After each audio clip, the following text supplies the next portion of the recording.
So let me ask you a question. What are the first words that come to your mind when you hear about tigers? I assume you would mention something like beauty, power, strength. Some of you out there might even roar.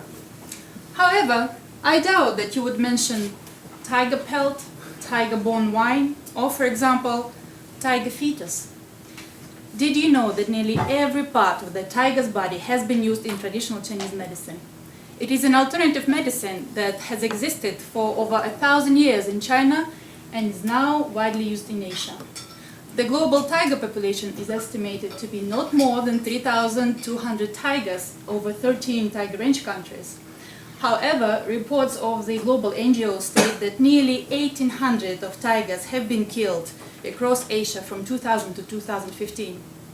Millions of dollars have been invested by private and governmental foundations, NGOs, development banks into tiger conservation over the past decades. Numerous conferences have been organized by the heads of state trying to understand what and how can they save and restore tiger populations. However, the problem remains, and tigers are still poached.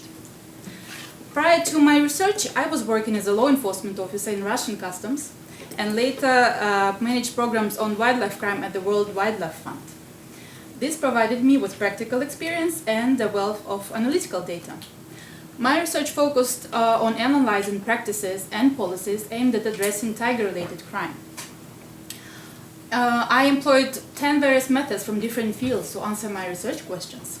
I even went to border towns of Russia and China and interviewed local wildlife traders and even met with tiger poachers. The final conclusions of my research were not so comforting. The problem is still there. The consumers are still interested in buying tiger products. The commitments made at the conferences are not followed up by actions, conservation efforts are not coordinated, and high-level agreements often fall victim to higher political interests. So, is there a light at the end of the tunnel? Will one of the most iconic animals on the planet survive? My answer is yes, but only when there are commitments and there is a dialogue among governments, local communities and researchers, and as well as understanding of the specifics of the local Asian culture. If you want to hear tigers roar in the future, it is up to all of us to act now. Thank you.